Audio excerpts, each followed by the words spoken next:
Ebulie yenu. Si ajide Ugochi na-aga n'ihu. Biko ka anyị gbakọ kịta. Wee kene n'eze a. Eze a dịghị anyị. Eze a Ugochi tubelu. Eze a Ugochi tubelu. Nwoke ọma na oraifite. Ị ga-adị.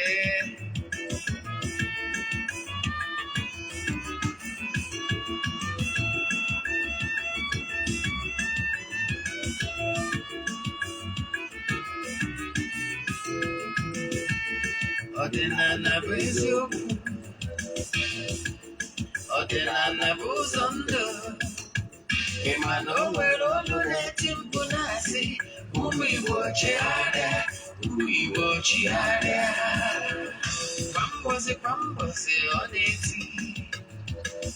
N'ụtụtụ n'abalị ọ nọ na nkụzi. Eze-Ana, Eze-Ana Ugochi tubelu. Onye ọma na oraifite, onye mgbasa ozi, ozi ọma ọdịnala gaba n'ihu. Eze-Ana Ugochi tubelu, onye ọma na-eji eme ọnụ. Ọdịnala bụ ụzọ ndụ gaba n'ihu.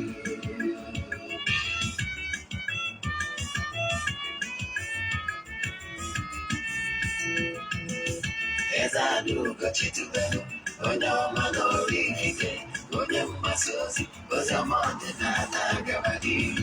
Eze-Ana Ugochi tubelu, onye ọma na-eji eme ọnụ. Ọdịnala bụ ụzọ ndụ gaba n'ihu. Eze-Ana ga-adị.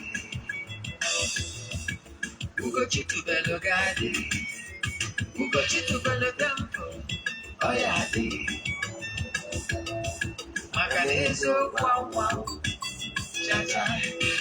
Ndị oke erighị anyị fọta mba gị. Ndị oche eri anyị fọta mba gị. Fọta sikara aka were ụmụ Igbo si anyị rapụ nke anyị na nke faka mma. Bụrụ Baịbụl bịa akwụkwọ akụkọ. Mepekwa chọọchị fa ọbụla ụka adịkwa. Mana Ugochi tubelu ekweghị ekwe. Eze-Ana sị na ọma mme. Ọdịnala anọ ọma nwụchacha. Oge ọbụla ọ na-eti, ọ nọ na nkụzi. Chukwu abịama agbago ume. Ọdịnala ya dị.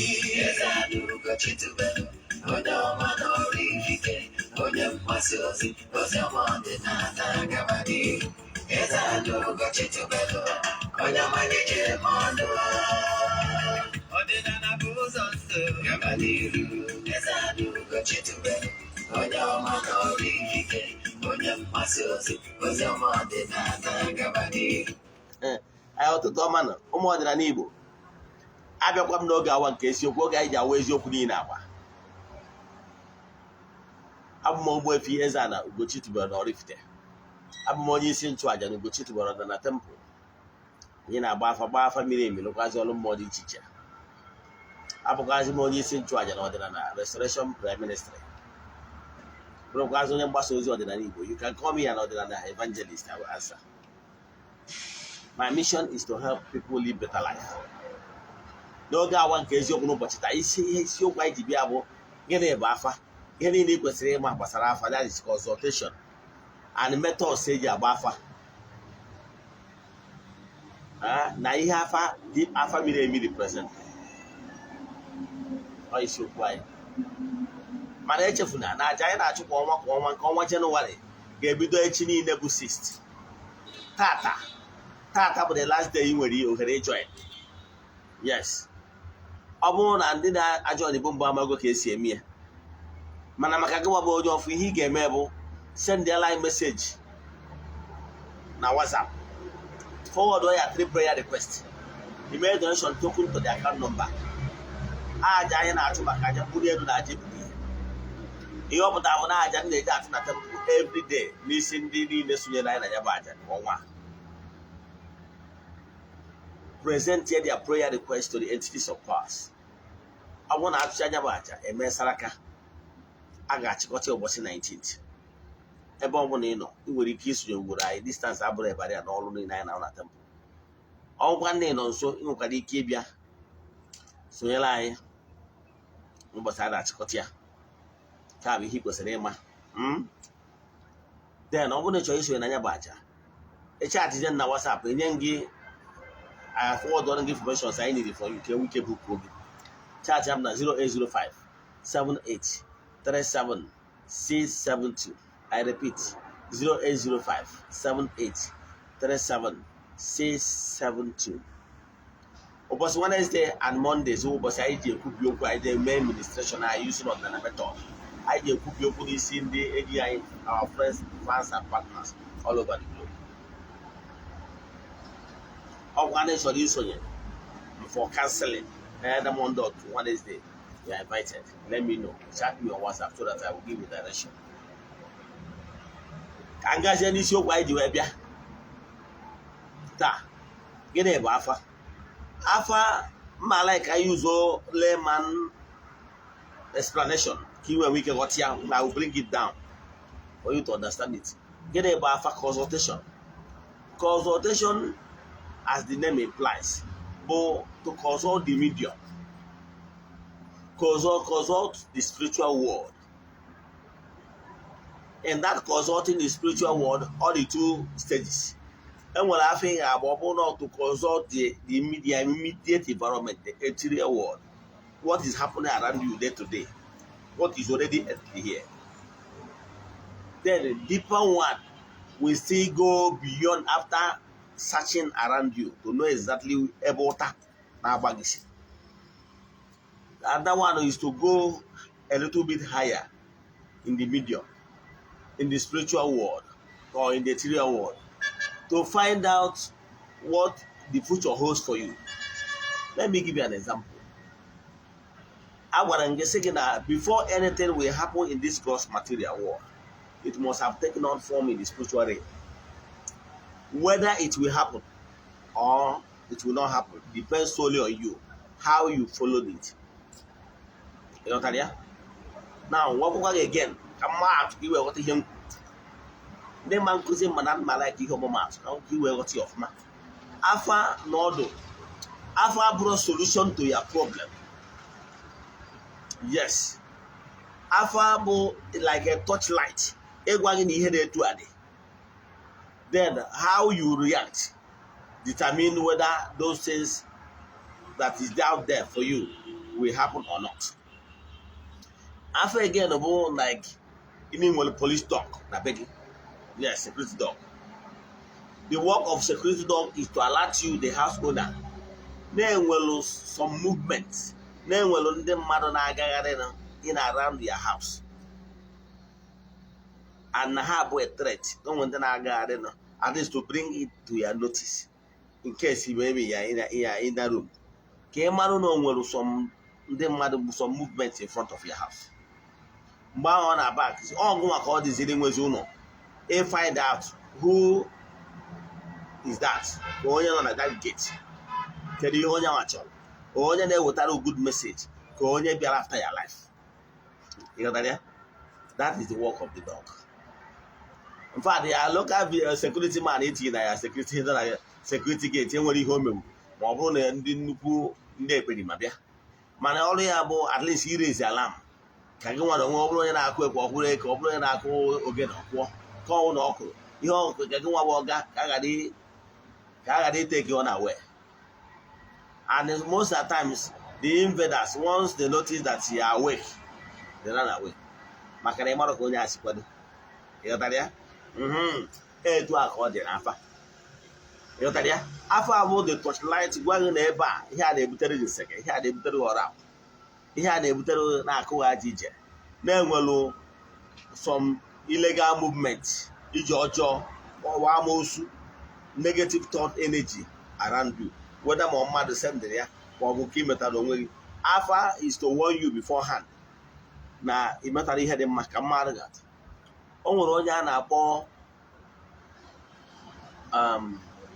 Is a king in the Old Testament. I think Nehemiah also. However, no one will hold your mel. However, na Mochi and Edujelo. Now is the prophet of the old to go and warn him. Yes, No melon put it to a Maki in poor mellow, no desire. The intent of the message is to warn him beforehand. I warn you. O where room be that ancient book where say, O where room be where bakwa, no be tiwa de tiwa, no be gopia. And where say, Akia webe to Chineke and Obi, or where you more 15 years. So, Manobro, they one of that warning. He might continue in his bad ways and eventually he will die for nothing. So Alpha is to warn you. Obuno will warn about what I hear at Ibugu. When will he cover he better than when at Ibugi? Alpha will warn you. Go back, go came on offer, Makoga come back. All one no will you home at the nose of Alpha will see tell you.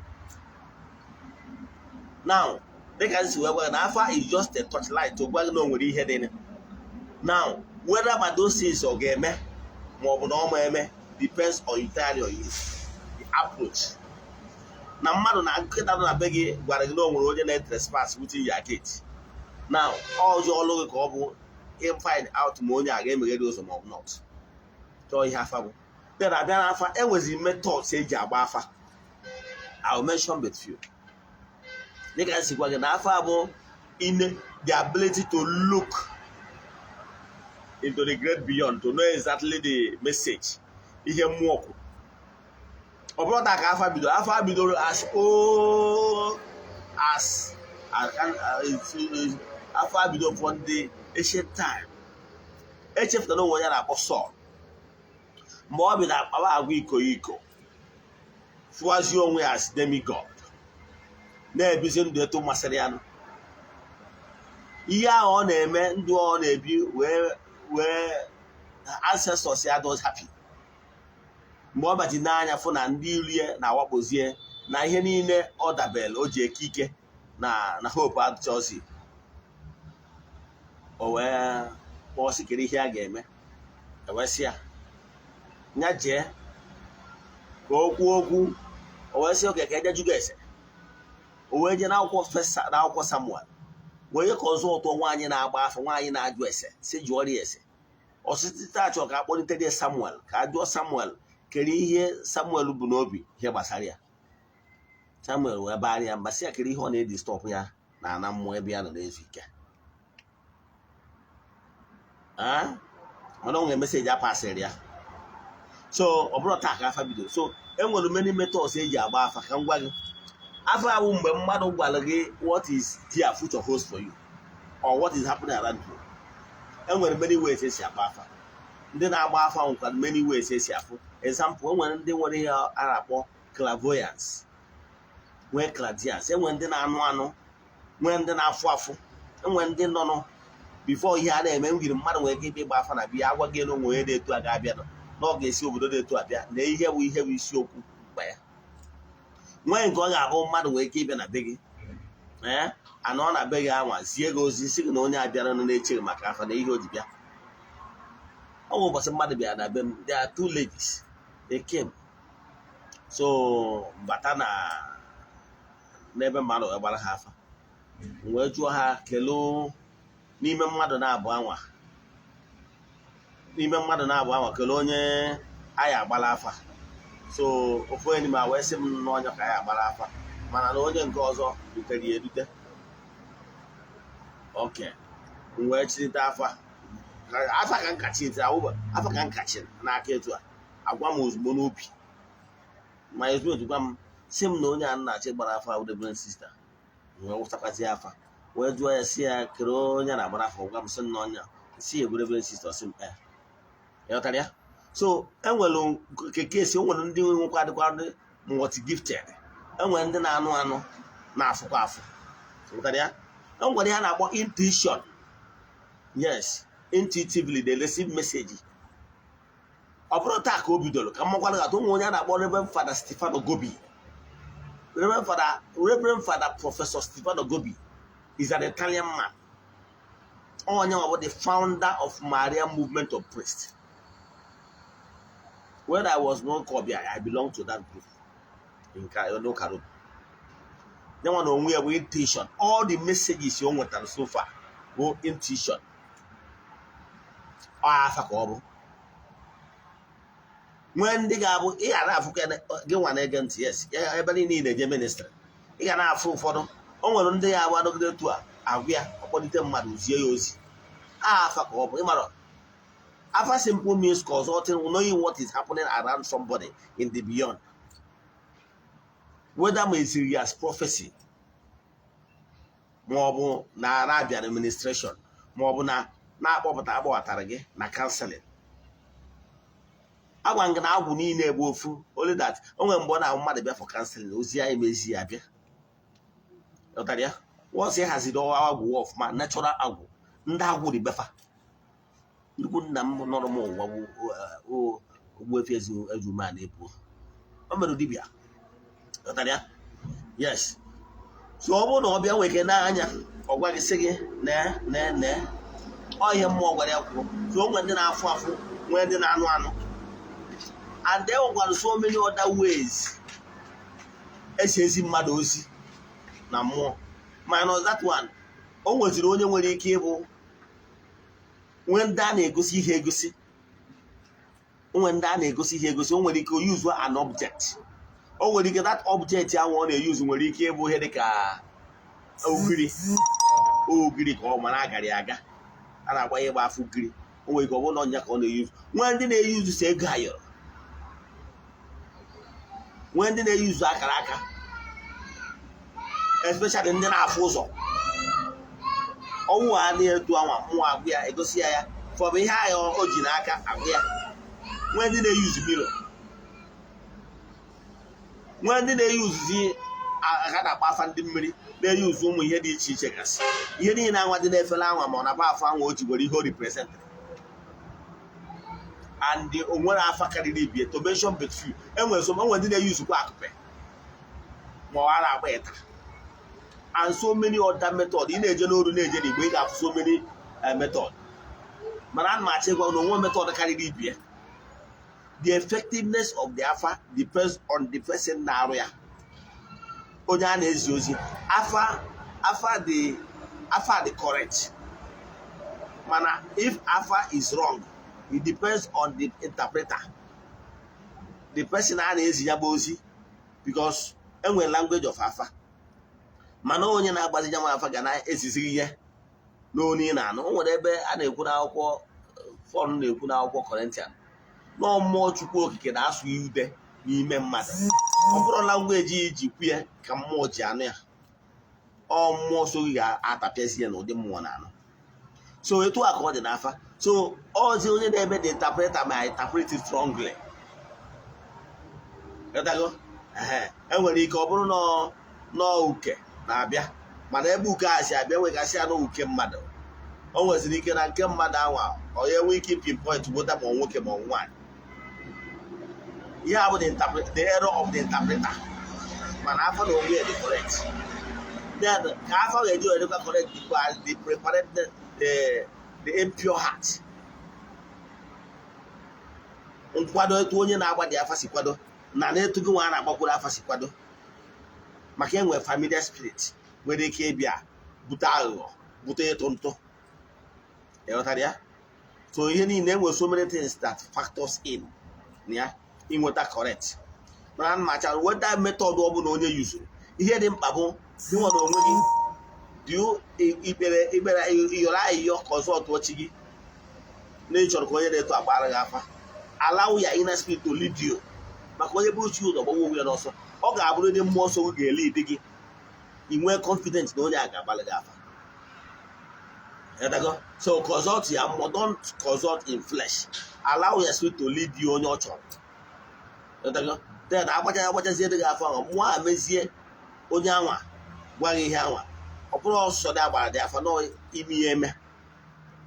Enwere ụzọ dị iche iche agba, o nwere ndị ripụrụ ose, o nwere ndị riri wich, yes, ọ bụrụ taa ka e nwere ndị mgbasị enwere ya. So mana the most important thing abụrụ na agwara gị from A to Z of your problem no enwere solution,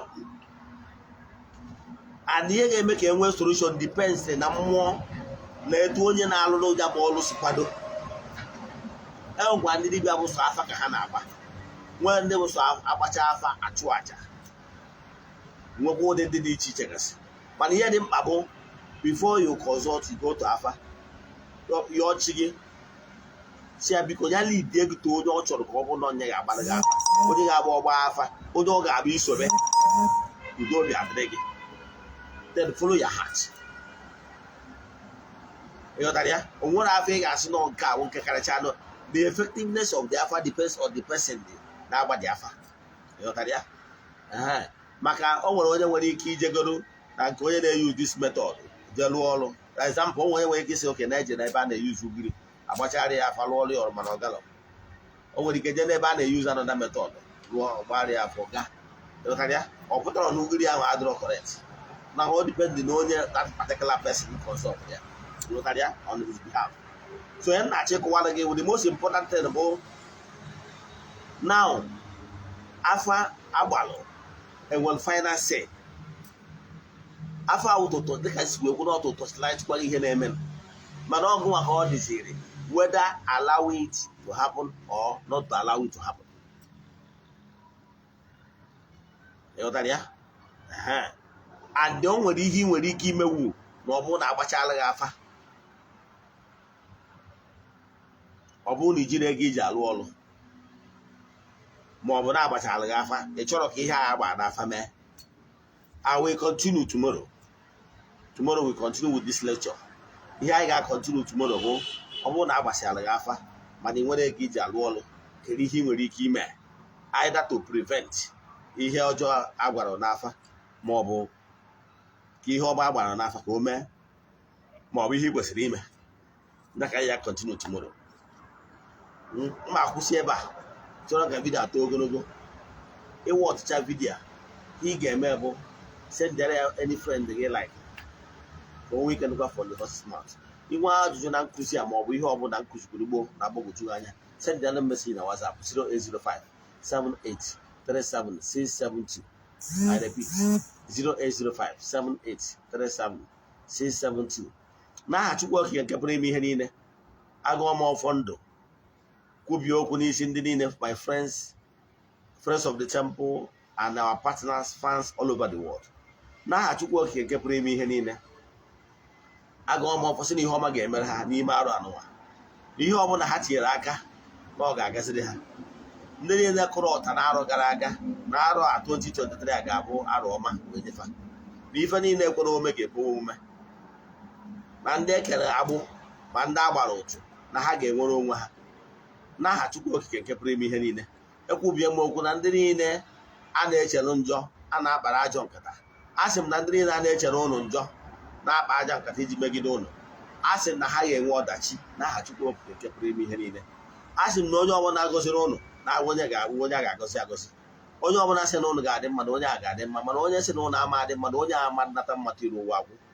Ise agazie daalụ. Ka ọ dịkwa na echi by 9 o'clock.